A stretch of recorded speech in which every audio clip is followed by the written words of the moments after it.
السلام علیکم ناظرین، جہانزیب عباسی ایک نئے پروگرام کے ساتھ حاضر ہے۔ سنی اتحاد کونسل کی مخصوص نشستوں کے حوالے سے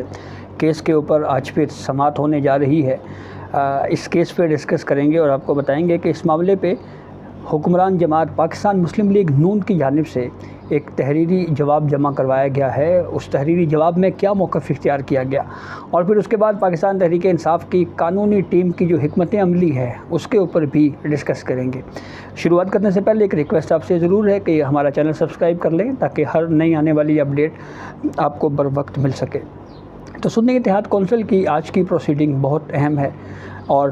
یہ غالب امکان ظاہر کیا جا سکتا ہے کہ آج کی کورٹ پروسیڈنگ حتمی ہوگی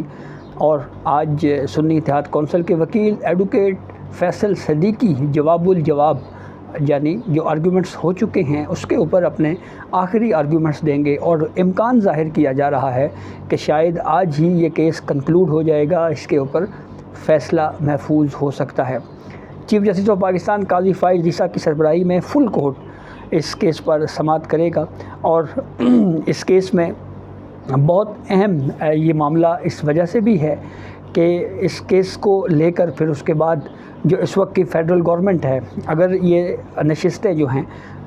سپریم کورٹ یہ ہولڈ کرتی ہے اکثریتی ویو سے کہ جو دیگر پولیٹیکل پارٹیز کو یہ نشستیں بانٹی گئی ہیں،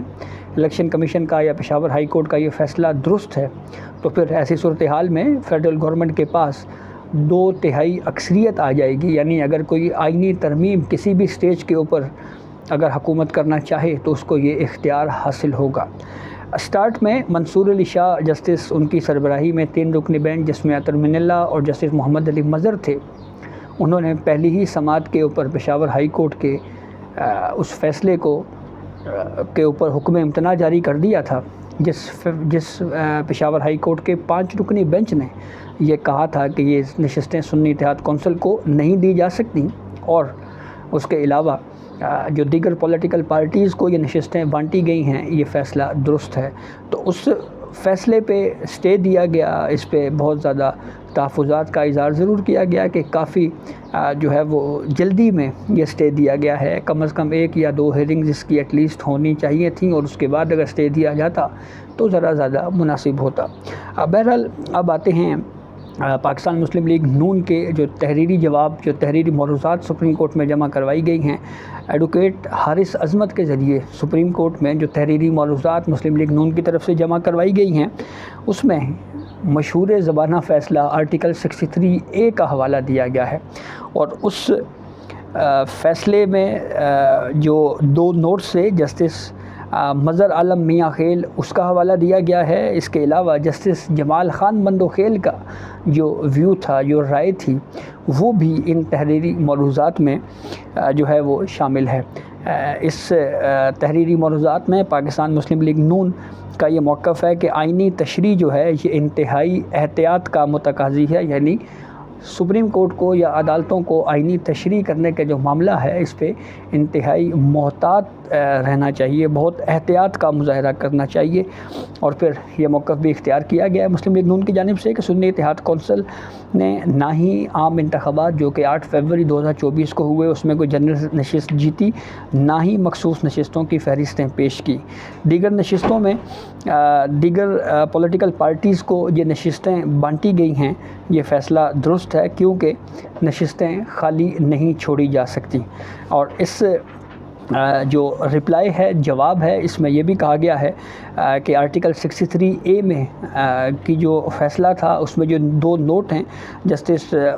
مظہر عالم میاں خیل ان کا حوالہ دیتے ہوئے کہا گیا ہے کہ اگر اس رائے میں جسٹس مظہر عالم میاں خیل نے لکھا کہ اگر قانون میں غلطیاں بھی ہوں تو بھی انہیں عدالت جو ہے وہ درست کرنے کے بجائے اس کو پارلیمنٹ کو درست کرنا چاہیے، عدلیہ کو ان غلطیوں کو درست نہیں کرنا چاہیے، یہ ان کا کام نہیں ہے۔ پھر اسی طرح جسٹس جمال خان بندوخیل کی ایک جو رائے ہے آرٹیکل 63A کے اوپر اس کا بھی حوالہ دیا گیا ہے۔ اس میں کہا گیا ہے کہ ججز کو آئین کی شقوں کی تشریح کے وقت آئین بنانے والوں کی منشا کو سامنے رکھنا چاہیے۔ آرٹیکل 63A کے تحت ڈالے گئے ووٹوں کو نہ گننا ایسے ہی ہے جیسے آئین میں نئے الفاظ کو شامل کیا جائے۔ اور پھر اس تحریری معروضات میں جسٹس منصور علی شاہ کا ایک کوٹ جو ہے اس کا بھی حوالہ دیا گیا ہے۔ تو یہ کافی اہم جواب ہے جو پاکستان مسلم لیگ نون کی جانب سے جمع کروایا گیا ہے۔ اس کے علاوہ اگر ہم بات کریں تو دیگر پولیٹیکل پارٹیز کی جانب سے بھی اپنے تحریری معروضات جمع کروائے گئے ہیں۔ اگر جے یو آئی فے کی بات کریں تو جے یو آئی فے نے الیکشن کمیشن کا جو موقف ہے اس کو درست تسلیم کرتے ہوئے یہ کہا ہے کہ ہم الیکشن کمیشن کے موقف جو کہ الیکشن کمیشن ایک آئینی ادارہ ہے اس کے ساتھ کھڑے ہیں، اور ہم یہ سمجھتے ہیں کہ الیکشن کمیشن کا جو ویو ہے وہی ہمارا ویو ہے۔ تو اس کے اوپر ایک سماعت کے اوپر جب یہ ہوا تو جسٹس منیب اختر صاحب نے یہ آبزرویشن بھی دی۔ انہوں نے کہا کہ وہ پریس کانفرنس میں تو کچھ اور کہتے تھے، تو بہرحال انہوں نے ایک کمنٹ اس کے اوپر کیا، لیکن being a political party J U I F کا بھی موقف اس معاملے پہ بالکل کلیئر ہے کہ جو پولیٹیکل پارٹیز دیگر پولیٹیکل پارٹیز میں یہ نشستیں بانٹی گئی ہیں یہ عمل یا یہ فیصلہ درست ہے۔ اسی طریقے سے اگر ہم اب آتے ہیں پاکستان تحریک انصاف کی جو اس وقت کی حکمت عملی ہے وہ کیا ہے۔ پاکستان تحریک انصاف کی جانب سے عدالت سے باہر جو ہے وہ ایک طرح سے دباؤ ڈالنے کے لیے ایک مہم آپ اس کو کہہ سکتے ہیں کہ وہ چلائی گئی ہیں، اور اس میں یہ کہا گیا ہے کہ چیف جسٹس آف پاکستان قاضی فائز عیسیٰ جو ہے وہ اس بینچ کی سربراہی نہ کریں۔ اسی معاملے کو لے کر عمران خان کی جانب سے بھی ایک اسٹیٹمنٹ جو ہے وہ سامنے آیا جب 190 million pound case Adiala jail میں چل رہا تھا۔ جب وہ سماعت مکمل ہوئی تو صحافیوں سے گفتگو کرتے ہوئے عمران خان نے بھی کہا کہ ہمارے ہر کیس کی سربراہی جو بینچ کی سربراہی جو ہے وہ چیف جسٹس قاضی فائز عیسیٰ کر رہے ہیں، ان کو اس بینچ سے الگ ہونا چاہیے۔ لیکن حقیقت یہ بھی ہے کہ اب تک جتنی بھی کیسز ہوئے اس پہ کہیں پہ بھی بینچ پہ اعتراض نہیں کیا گیا پاکستان تحریک انصاف کی قانونی ٹیم کی جانب سے، بلکہ جب کورٹ کی جانب سے پوچھا گیا ہمیشہ یہ موقف اختیار کیا جاتا رہا کہ ہمیں ان بینچوں کے اوپر اعتماد ہے، چاہے وہ الیکشن کا کیس ہو، عام انتخابات کا case who, P T I intra party election کا کیس ہو، الیکشن ٹریبیونل کا جو پہلے فیز پہ معاملہ چلا اس کے اوپر بھی کوئی اعتراض نہیں کیا گیا۔ اور سب سے اہم اور دلچسپ بات یہ ہے کہ پاکستان تحریک انصاف کی جو لیگل ٹیم ہے آج تک یہ اسٹیبلش نہیں ہوا کہ اس لیگل ٹیم کو ایگزیکٹلی کون لیڈ کر رہا ہے۔ ایک وکیل ہیں، انہوں نے اپنا دھڑا بنایا ہوا ہے، وہ اپنے طور کے اوپر